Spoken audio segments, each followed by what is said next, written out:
like at the end of the Avengers movies, everybody wants to watch the gag reels. I was wondering why you kept telling me to go when I was ready. She was setting me up. That's the second thing that's happened. The live button's not on yet.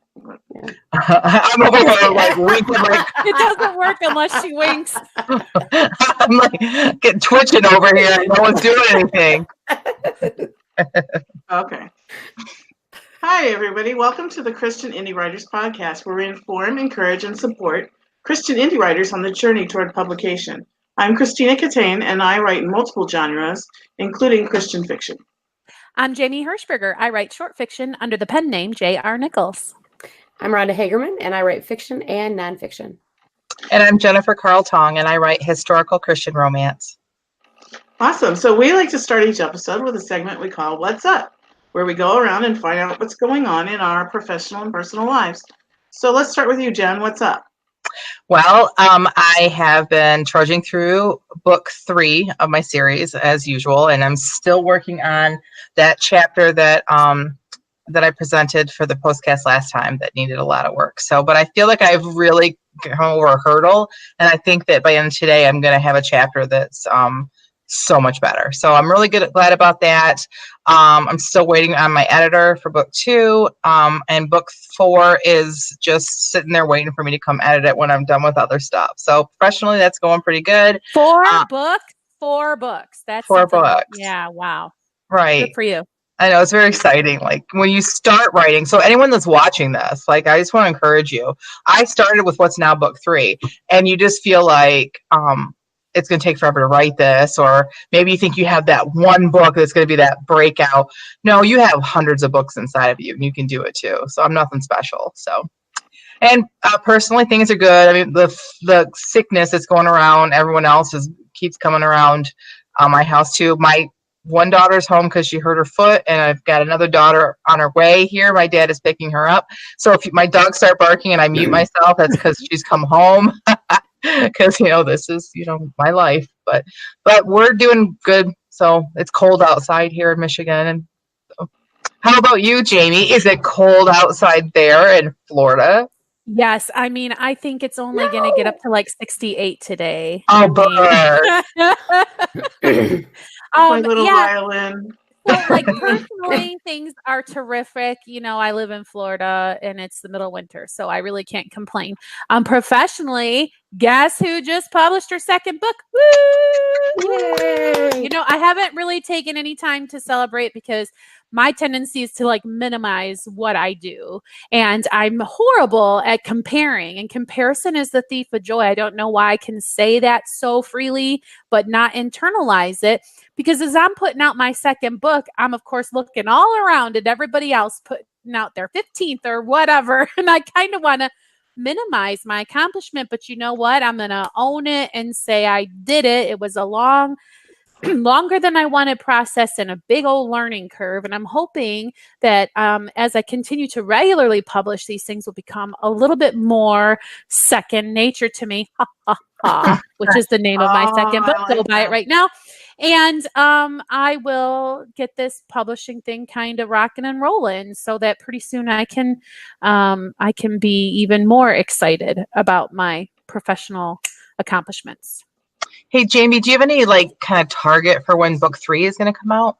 Yes, I do. Okay, so I was going to release a short story in February because I didn't really realize how happy I was going to be with book 3 of this particular series, but I think I'm going to change and launch book 3 on February 14th so that I can ride that Amazon algorithm and have it published within the next 45 days of publishing this one. So February 14th is the target date for that. All right. So ladies, mark this on your calendar because she has just self-admitted that she underdoes or what was the word you used? Undervalue yourself. So we are going to plan a launch party for book 3. I'm not kidding. We're going to show you how you should be treating all this hard work that you put into this. And it's the last book in the series. So we're just going to kick it off with a great, some sort of online party. So that's really awesome of you. I did send her Bollywood dancing gifts. Did you? Tina says, when you finish your manuscript, you should enter your writing group like it was a scene in a Bollywood movie. It's really funny that she shared with us. But I do have to say, there's supposed to be possibly a fourth book. I wrote it as a nano. So, you write 50,000 words in November. Well, it's probably 30,000 words of just absolute garbage that is not usable. But there's a book 4 that ties the 3 books together. So, but I will accept your launch party because, yes, I do need to give myself the encouragement that, you have to fill your own tank. You can't look around for other people to keep you motivated and excited. So thanks, ladies. Yeah, that'll be fun. What about you, Rhonda? What's up with you? Well, let's see. In my personal life, non-writing life, we're going to Florida tomorrow. So I can also deal with like 68 degrees. It's going to be hard, but I'll be with you there, Jamie. And then also, I've been getting a lot more writing time than usual. My husband and I decided to start skiing again this year. And so I've been doing a lot of skiing type exercises, and I'm in a lot of pain a lot of the time. So sitting on the couch, I just put my computer on my lap and do a lot of writing.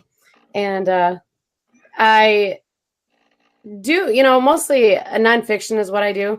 And so I finally just have the first draft of my first fiction novella done, not counting the one that I'm doing with my mom, because this is pretty much on my own.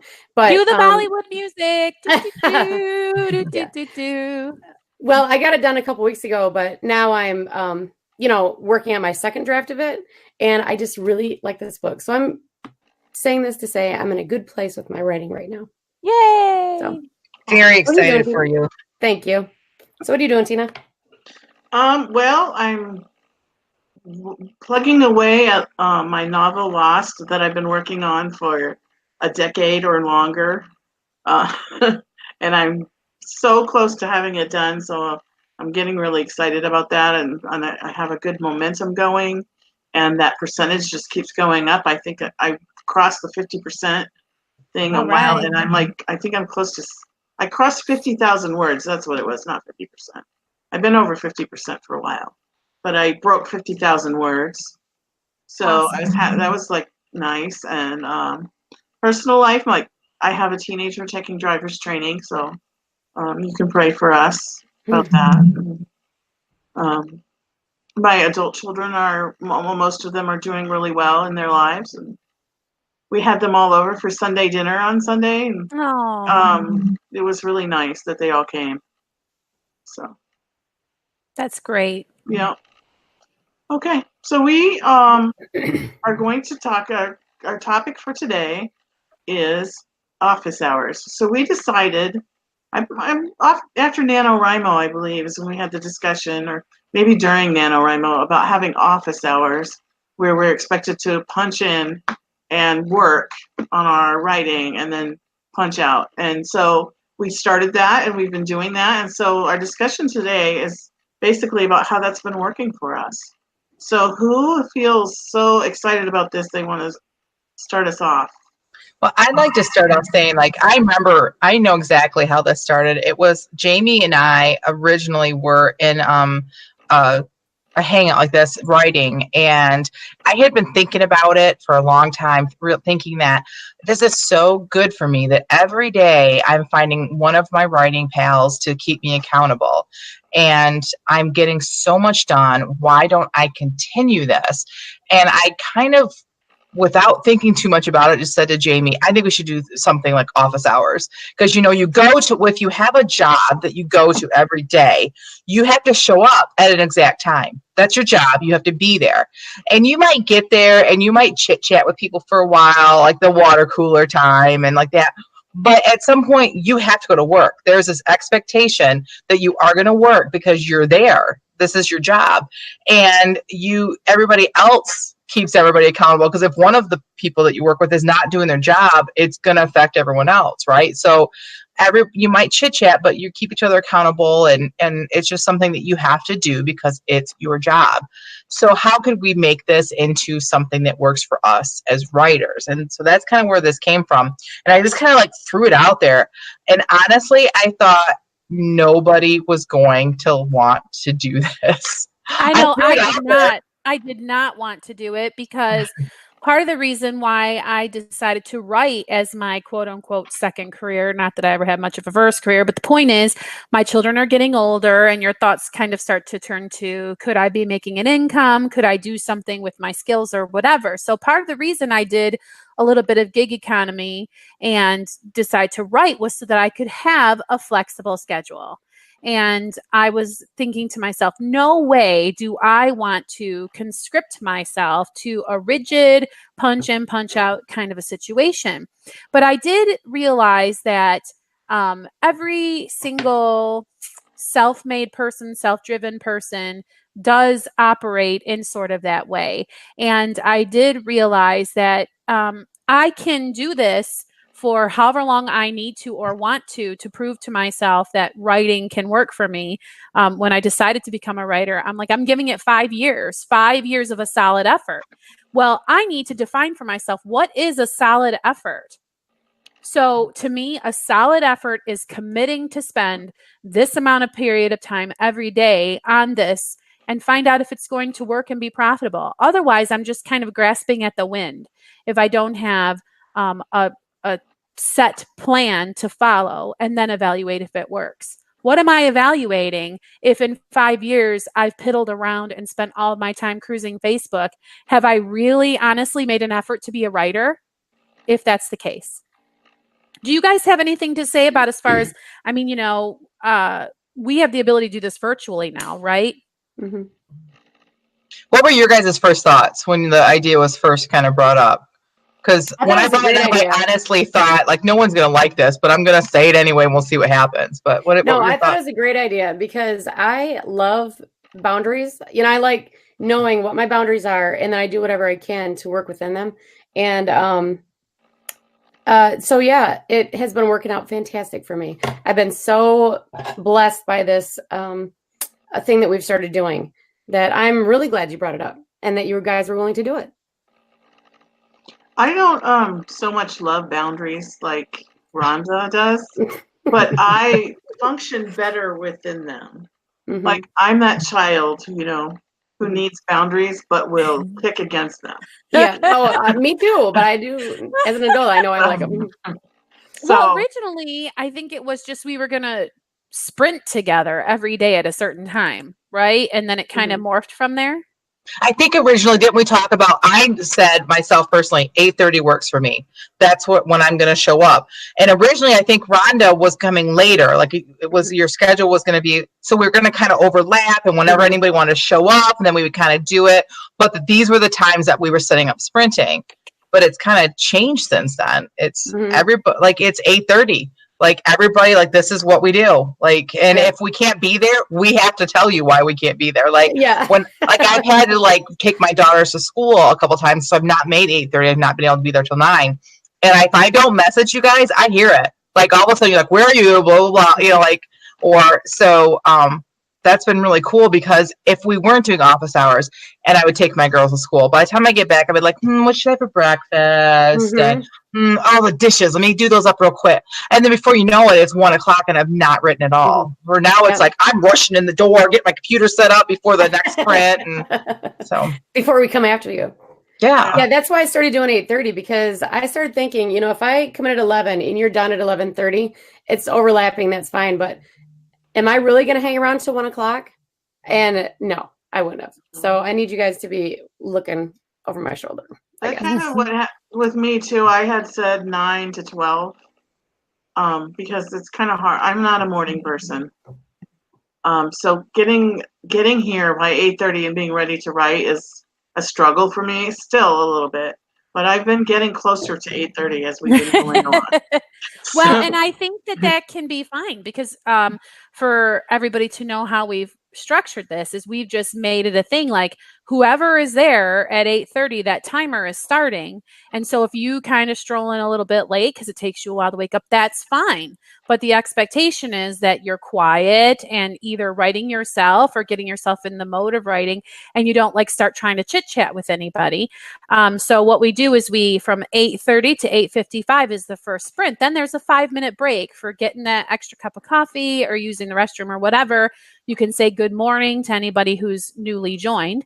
But it's very clear that you set expectations if you're going to do something like this as to what is happening, so that people aren't disappointed and upset that things aren't going the way they expect.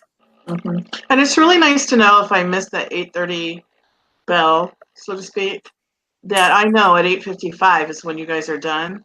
And so I kind of have from until 8:55 to be ready to get into them. Because, we have a hangout that we've bookmarked. We go to the same hangout. And so we have it bookmarked and we just go in there. And so it works out pretty good. And, all through NaNoWriMo, I was thinking, this whole thing where we were sprinting together every day was really productive for me. It really increased my productivity during that month. And so to continue that, I was also really good for me. I've been able to separate, the writing sprints are for, so far, I've been working on my novel. And then when we're done with the writing sprints, I've been working on blog posts for writingshorts.com. And that's been working out too, because then I'm giving equal time to both things. Yes, we do 3 sprints, and then we spend the balance of the time kind of water cooler style, like Jen said. We chit chat while we're doing things like, cover design or brainstorming or other types of writing work. For me, it's figuring out the whole advertisement thing for my published books. For Rhonda, it's genealogy type research or whatever it is. And we're not all always writing during the sprints either. They're just 25 minutes of focused work. Is that true? Some of you not writing during the sprints? That is very true. Like, I found myself, like, even this morning, Jamie and I kind of had impromptu office hours, because normally on Tuesdays when we record, we don't do that. And I got in there at like a minute late, and the timer was going off, and I knew. She said, "Hi, Jen," and then hi, and that was it. But I wasn't ready to write, so I was working on other things. So yeah, that has been my experience, at least, that I try to write those times, but if I can't, then I find other quiet things for my career that I work on. Exactly. Yeah, I think that's the important thing, is that I can say, okay, well, I got my goal of the word count in, but then I can do whatever I want. I'm stuck here for another hour and a half, but I can do whatever I want. And that's not the case, because I can really get distracted researching on whatever. So I'm very specific about each half hour that I'm using. Yes, and I think that, Rhonda, for you hyper planners, if you're waking up in the morning and having a daily to-do list, you can structure your office hour time to get some really specific goals met. Like, before I move on to research, I'm going to write 250 or kind of whatever, right? Mm-hmm. And so you can see your productivity for each day, as well as it accumulating as the weeks go by. I'm very excited about planning something new to write. If you're writing 3 sprints a day, who's to say that you couldn't churn out a novel? I'm saying the royal you know what I mean? Just any person. You could be writing at a NaNoWriMo pace on a regular basis if you so desire. So I'm really excited to see how this is going to go in the future. Right. I agree with what you just said, because, well, first of all, yes, my Bujo has been very happy with me the last couple of weeks. So that's good. But when you think about having to write 1,700 words a day, you think, that is going to take up so much of my day. But if you have this set aside, in the beginning, I used to feel guilty about doing whatever, like getting distracted with some weird research when I should have been writing. But I thought, wait a minute, I've already got my writing in for the day. I can write if I want, or I don't have to if I don't want. So that's also helped, writer guilt. Yeah, and I'm pretty sure that once I get Lost finished, that how I break up those writing sprints is going to change, because right now my focus on is getting this first draft of this rewrite done. And then, so I have like this whole thing planned out of what I'm going to do next, but so I'm sure how I break up that time is going to change then.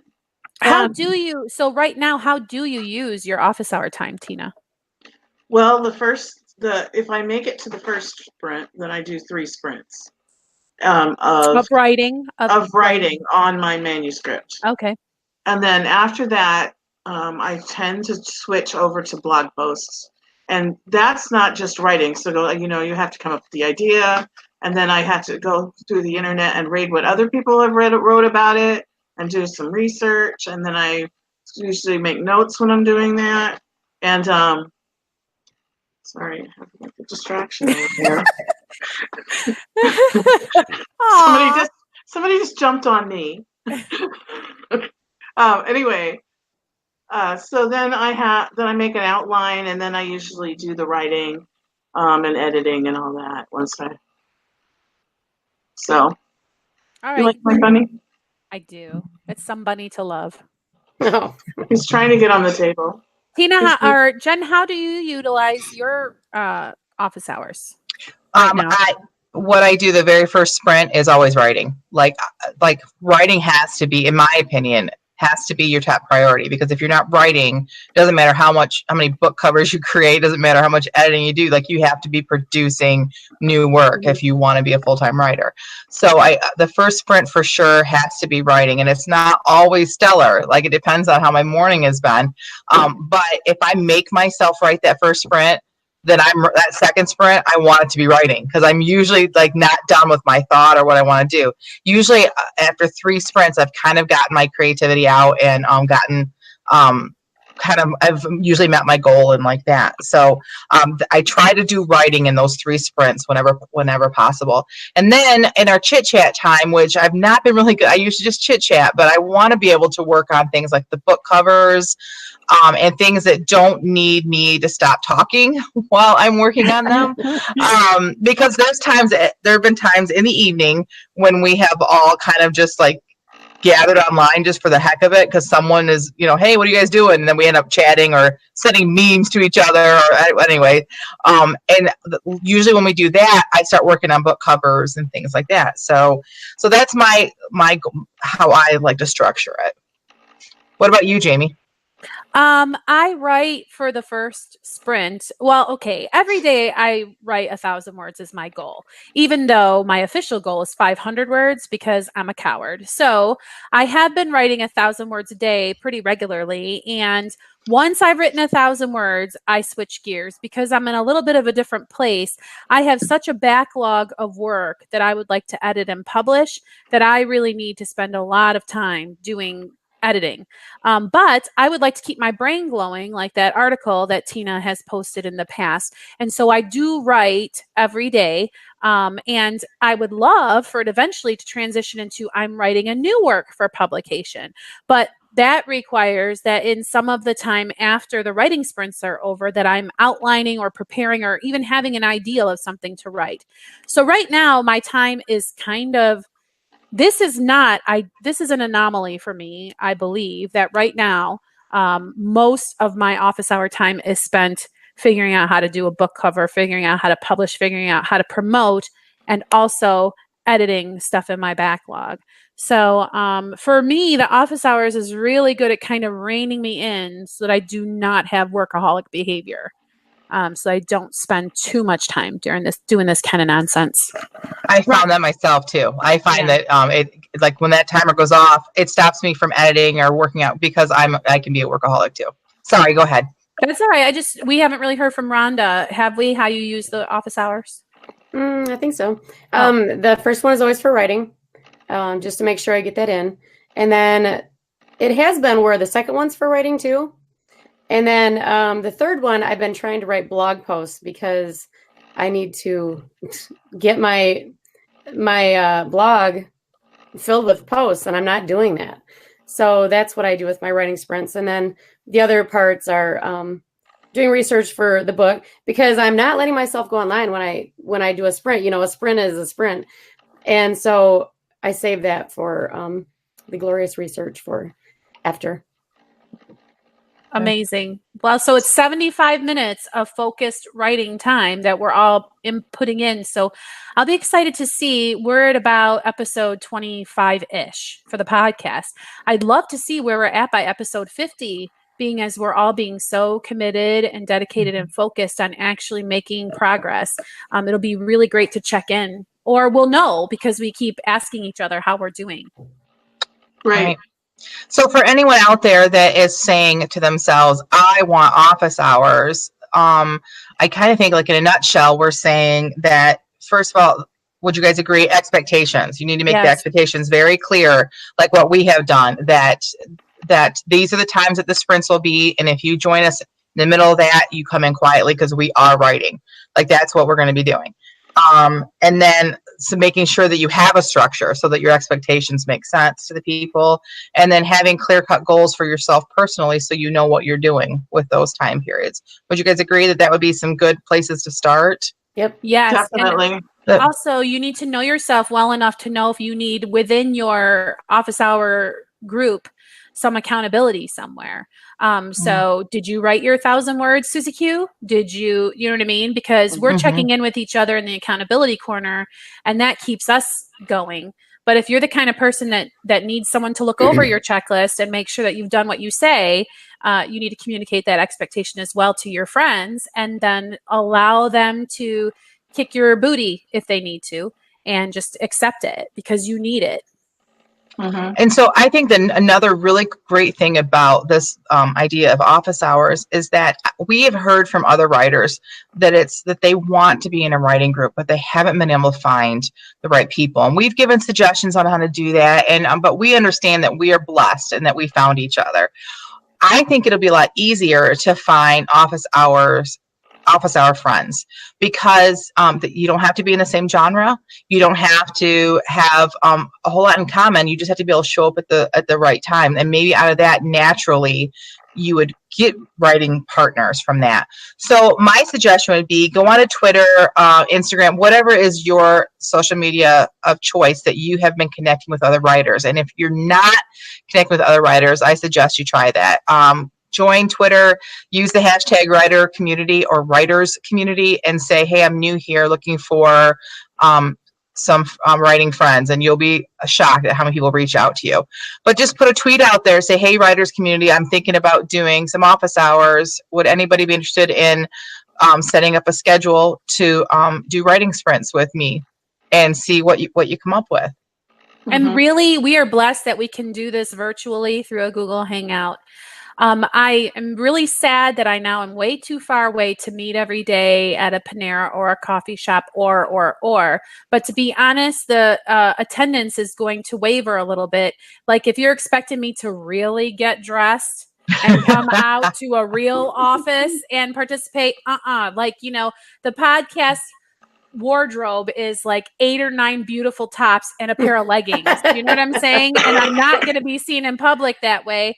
So I think that your dream may be to have real life face-to-face contact, but I think it's wiser to make those special occasions, because virtually participation is going to be a lot better for you, in my opinion. I write better in my pajamas anyway. You don't have to be like you pointed out, you don't have to be in the same state.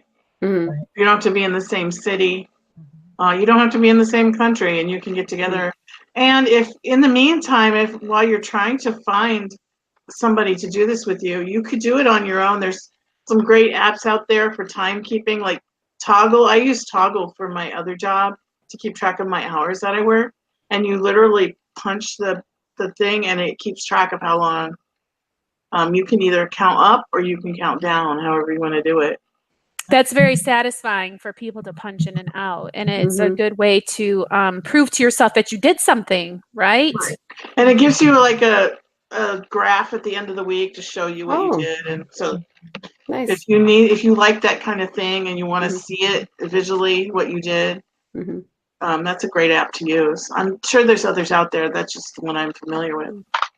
And then if you do find partners, then that you can meet up with, then all you have to do is go to hangouts.google.com, and it's very simple on how to start a hangout. We do a different kind of hangout, one that is recording, but you don't have to do that. You just have to have a hangout where everybody can go in there. And if you have any issues doing that, reach out to me on social media. It's super easy, and I would love to chat it up with you and show you how to do it. Awesome. Okay, does anyone else have anything to say, or are we ready for the feeding of the backs? Ooh, I'm excited about feedback time. Okay. I'm nervous about feedback time. No, So we had, as usual, we had 15 minutes. We were given a list of 5 words. Who has the words handy that they can say? I have them. And I swear to you, this website did this. I did not stack these. Oh, I hate it. Inaugurate, join, quill, aggressive, and nut. Okay, so those were our words. We set a timer for 15 minutes. We got the words right before we started, so we didn't have time to sit around and think about it. And we had to write a story in 15 minutes. And so we're going to each take turns reading our story, and the rest of us are going to give only positive feedback because this is raw, unedited work. So who wants to go first? I don't mind going first. Okay. Okay. So I apologize because I got a phone call from my sick daughter in the middle of the sprint, so it kind of ends abruptly. But all right, here we go. It's the GOP's fault. You inaugurate a nut job like that as president, you shouldn't expect anything less than a year of wild squirrels coming and going from chiefs of staff. I don't know that you can blame the Republican Party alone. I mean, the people elected him, right? I immediately regret adding my 2 cents. Having never been one to join in political debate around the coffee shop gathering, I have up until this point been able to drink my morning coffee in peace while the rest of the retired fellas argue the State of the Union with gusto. But now I have entered the fray.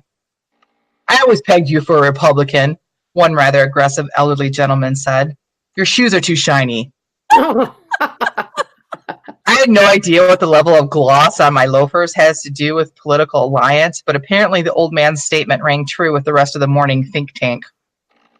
I'm not a Republican, I said, taking another sip of my increasingly bitter brew. No damn I know would defend the GOP, at least not with what's going on in D.C. now. I didn't say I was a Democrat either. It wasn't a ridiculous statement, I didn't think, but apparently I had spoken the most outrageous statement these gentlemen had ever heard. How can you call yourself an American? The aggressive crypt keeper spat at me. You're either one or the other. Only a yellow-bellied draft dodger would try to ride the center line. I didn't feel the need to tell him that I was the opposite of a draft dodger, that the reason I've been able to retire so young, a good 30 years younger than any of them, is because of my 20 years as a United States Marine. It was none of their business, and I didn't want anyone in my new town to know. 3, 2, 1. That was I great. was a little worried. Why? Just because it started so political. Yeah. Yeah. I'm like, don't alienate half of our audience. No. You characterize those old men so well. Yes. Ah, thanks. Mhm. That's Yeah, really good, Jen. people are either a strong Republican at that age, from what I've noticed, they're either a strong Republican or a strong Democrat. And since I live in Michigan, it seems that there's a lot of strong Democrats around here. There's also a lot of strong Republicans. So I'm kind of more like this Marine. I'm kind of more like I really am not political. So that was kind of fun to write. I love this voice and I love this character. I would love for a charming, independent woman to come walking into the coffee shop to make his coffee sweet again. I would love You totally know I could turn this into a romance with the drop of a hat. I know. I love this guy too. So I love this voice that you wrote it into. Very fun. Oh, And I really want to know why he doesn't want anyone to know he was a Marine. Me too. I can't wait to find out. Being a writer is fun. Yep, I agree. Well, thanks, guys. Okay, in a couple months, I'm going to have to ask her, is that Marine still sitting in that coffee shop? I need to get him out of there. Did you guys get, of course it's a sprint, so I could always develop it better, but did you get that his coffee was getting more bitter just because the conversation was like, okay, good. Oh, I missed it. So it wasn't like, why would coffee grow bitter? It's just the fact that why am I? Taste in his mouth. Okay, good. All right, well, Jamie, you're next on my little screen. Do you want to go next, or should I think it's because I've been blabbing my mouth. So you're like, well, if you're gonna blab, read your story. Okay. Well, if that was the case, you go first every week. Just kidding. I don't know. I'm the blabber. We all know. I'm gonna go with this while I'm reading, so my face is really tiny. Okay, here we go. What an impressive specimen. Colonel Harry Blankenship turned the quill pen over in his hands. Captain Waldo Stevens watched, wincing as the colonel tapped the tip on a parchment. The colonel was not known for his delicacy. In fact, his lumbering gait, which had resulted in multiple falls down flights of stairs, and club-like hands, which had resulted in the ruination of battle plans by rout of spilled glasses of port, had earned him the nickname among his staff of Harry the Hippo. "We might want to have it put in the safe," Captain Stevens suggested, "until the day for the signing comes." "Nonsense. I intend to inaugurate this pen immediately. I shall draft a letter to Miss Ophelia Dowerhouse." "Miss Dowerhouse is abroad, I'm afraid," Captain Stevens replied. "How unfortunate." The colonel set the pen on his desk and rested back in his chair, crossing his ankle over his knee and placing his hand on his chin. "Any word on where she's gone?" Captain Stevens shifted his weight. He did not appreciate lying to the colonel so directly, but when leaving his home the other night, Miss Dowerhouse had left him strict instructions not to share her destination with the colonel, for fear he might get the notion to join her there. "She's in Prague, I believe," Captain Stevens lied. "Ugh, Lutherans," came the colonel's anticipated reply. "Probably on some tour visiting all those blasted cathedrals." "Very possibly, sir," Stevens said. He gestured toward the quill. "Shall I?" The colonel waved an impatient hand. Yes, take it away, lock it up, but wait! It is quite impressive. Do tell me, from whence did you acquire it?" "An interesting story, if it is to be believed, sir. Apparently the quill was plucked from the tail of a very aggressive breed of pheasant." "You don't say?" "Yes, sir, indeed. The fellow who sold it to me displayed quite a significant gash on his right arm and several peck marks under his eyes." "Really?" "Yes, apparently he makes quite a living procuring these items." "What a regular nut he must be! But that sort of crazy can be useful. Do you think we could get him to join our army?" "Doubtful, sir. He presented not only with scratches and pecks, but also with one wooden leg, the fleshly one having been blasted off in the War of '09. "Pity." "Yes, sir." "Well, take the quill away, lock it up, but make sure it is here for signing day." "Of course, sir." Yay! So good. That is the character names, first of all, awesome. You are so good on the fly with character names. I think I'm in love with Ophelia Dowerhouse. I don't even know her, just her name. Looks like. I love how you made the quill the center of the story. Yeah, I didn't even use the word. Yeah. That's awesome. So good. So you're going to save that and continue on, right? I don't know. You'll have to ask me. Is that quill still in that safe? But I do want to know, right. did you guys catch that there was a thing with Ophelia and the captain? That she didn't want him following her. No, that she was at his house when she told him. She didn't want the other guy following her. Oh. It was like when she was leaving his house. I did catch that. I was going to put bedchamber, but I thought that was a little too obvious. Yeah. So I just said house. That's awesome. Okay. Yeah, you got to continue this story. I got to know what's happening. It's like a soap opera. Yeah. I don't know how you can do that. You're so good at that. Oh, thanks. Yeah. All right. Awesome. Okay, who's next? You want to go so you're not last, Tina? Yeah, I'll go. That way you don't have to hear me talking not constantly without end. Okay, so I continued the series of my homeschool mom, Charlene. So here we go. Charlene wasn't feeling it today. She sat at the dining room table in her plush purple bathrobe. Her hair was thrown up in a messy bun and she held a coffee mug in her hands. The kids were all seated at the table, also in their pajamas, writing out their spelling words 5 times each. The youngest Jimmy had a fat pencil and the pad with fat spaces with a dotted line down the middle. Look, I wrote nut. Jimmy held up his paper for his mom to see, his face beaming with pride. Awesome. You only need to write it 4 more times now. Charlene rose to refill her mug and sighed at the mess in the kitchen. The oldest had a game the night before, and they'd all been tired and cranky by the end of the night. She'd left the dishes sitting on the counter, not even bothering to rinse them. Now the mashed potatoes were stuck to the plates like cement, and the milk in the kids' glasses was letting off an odor. She decided the dishes had waited this long. They would wait until after lunch, just as usual. Mom, what does inaugurate mean? Charlene gave Susie a look, and Susie sighed, typing into her keyboard with slumped shoulders. Alexa, spell aggressive. The little black device lit up and began to answer the second oldest child's question. Alexa, stop. Charlene now sent the look the other child's way, squinting for extra emphasis. I don't know why we have to go through all the trouble to type into Google when we have Alexa right here. There was a definite whine to his voice as he spoke. I know what a quill is. It's a thing that holds arrows. Susie smiled proudly as she wrote out the word. You know, when I was a kid, we didn't have Google. We had books called dictionaries, and we had to page through them until we found the word we wanted, which was in alphabetical order. The children didn't seem impressed with her story of the good old days. Charlene took another swallow of her coffee. The caffeine seemed to be taking effect now. Perhaps soon she would want to join the land of the living. Jimmy suddenly jumped up from his chair and ran for the bathroom. Charlene could see by the blossoming dark spot on his trousers that he hadn't made it.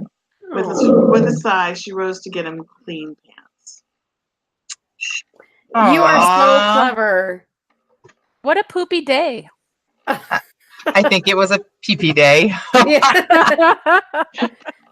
That was so clever the way you put those words in there. I love that. Oh, the cement mashed potatoes and the odoriferous milk. Who has not been there, right? And then hilarious that she's like, oh, well. I don't know what you're talking about. I wash every dish the minute we dirty it. Well, careful, your nose is going to break his screen.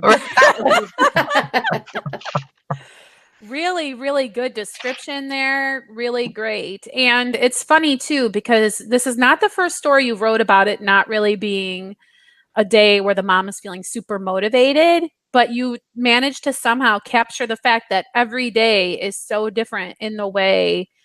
Do you understand what I'm saying? Mm-hmm. Like there could be malaise, but for different reasons. And, you know, at least the kids are doing their work this time. Yay, kids. Yeah.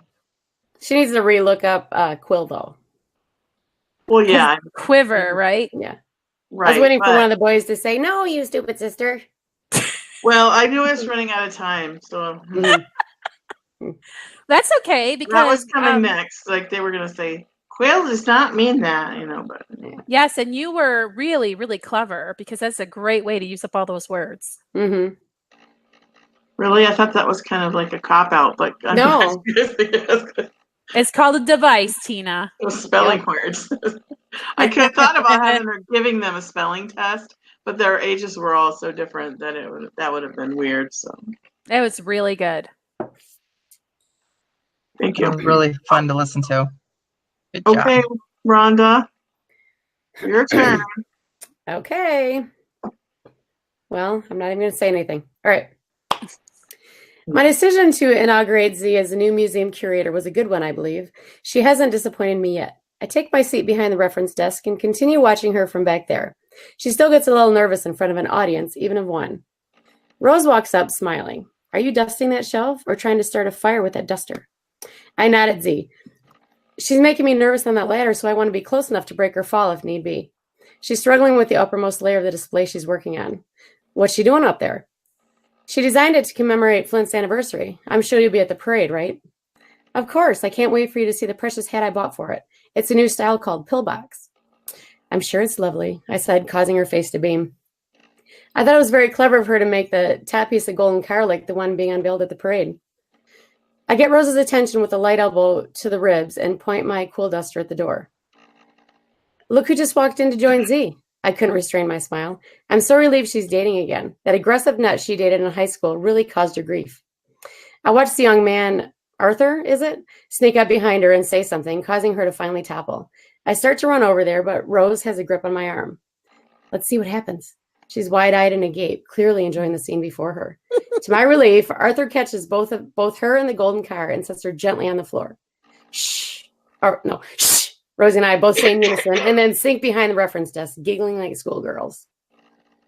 That is so fun. That's I love that awesome. they're like, no, let's see what happens. I mean, if they were younger, they'd be like whipping out their phones to like make hundreds of dollars on it on a video channel, you know, right. like that's great. I love, what do you call it? Looking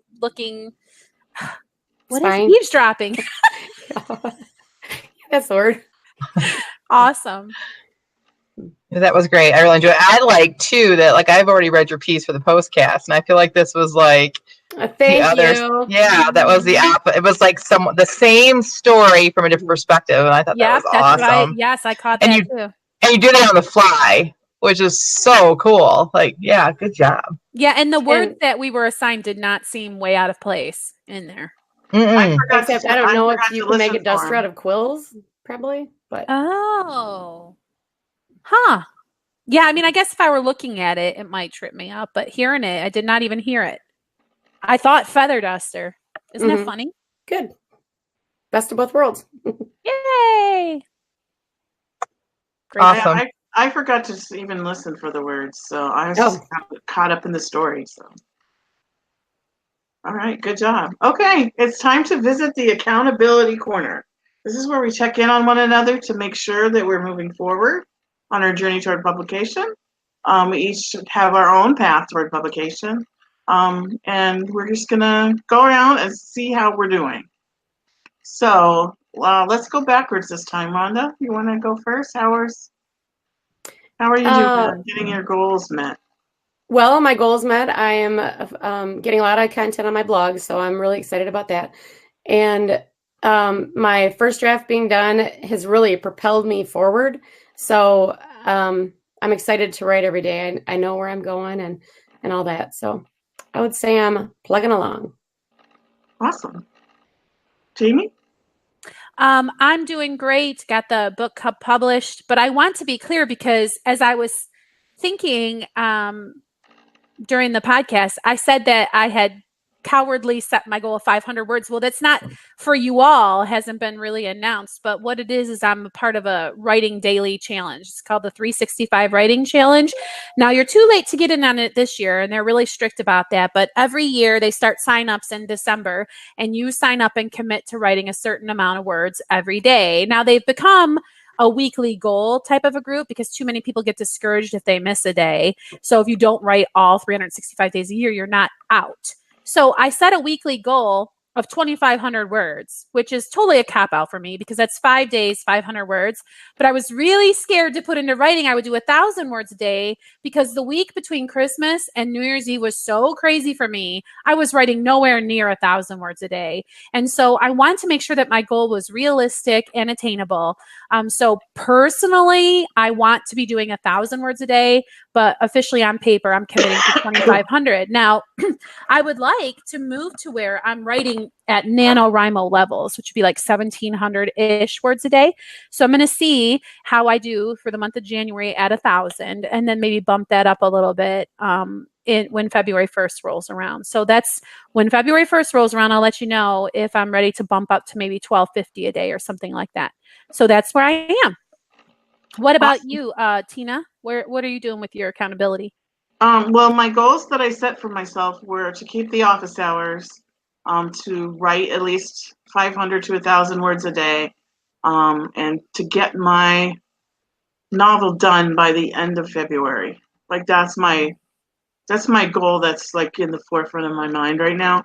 And I'm doing that, and I'm well on my way to having that goal complete. Awesome. Being done at the end of February. So once I've done that, I filled out this whole worksheet of everything that I want to get done for each month of the year. And it's all dependent on my estimate of how long it's going to take me to edit actually being accurate. But we'll right. see. Awesome. What about you, Jennifer? Well, my goals were keeping office hours, which have been pretty good. I've been able to do that, except for I had one day last week that was miserable and I wasn't feeling well. So I did not make office hours that day. But I've been pretty good about the office hours. And my other goal was to re-outline my book 3, which is behind me, and I am working on that. So I'm actually ahead of the game because my goal was to re-outline it completely this month, so that starting February 1st, the rewrite could start. And I've already started rewriting parts of it while I'm re-outlining it. So I'm kind of a little bit ahead of the game. So I feel pretty good about that. The only thing I'm really not feeling good about are things that are completely out of my control, and that's my book that is with an editor that seems like I need to contact the editor and see what is going on, because every time I contact him, it's like, yep, I'm on it. And so, it sounds great and that it's going to work out. And then I get ghosted for a while. So, by next week, my goal is to have, a definitive answer from this editor and, to know whether or not I need to look for another editor. So. Okay, so we're talking, what is this, Tuesday? So Tuesday is the day for us to ask you about that, right? When we get together for office hours? Okay. All right. Awesome. Tina, did we do you yet, Tina? Yeah, got everybody. We got everybody, yep. Yep, we sure did. So I guess that's it. I just want to encourage everybody, if you want to watch our postcast, which is where we all just kind of let it all hang out and get really crazy. And we get serious too. We have works that we're working on, and they've been edited and more polished, and we're giving real full-on critiques to each other, helping each other out, that kind of thing. So if you want to see some serious stuff and some shenanigans mixed in, go over to Patreon and sign up to be a patron for $2 a month. You can see all of our postcasts. So this concludes the Christian Indie Writers podcast. Join us next week when we don't know what the topic will be, but it'll be something. I'm sorry, I just read that. We're going to be live next week. So going live. Yeah, so make sure and tune in next week on Thursday as we go live to tell you what the latest and greatest happenings with us are. Awesome. Okay, so until next week, may your pen be prolific, your deadlines be met, and may all of your words honor Christ. Bye. Bye.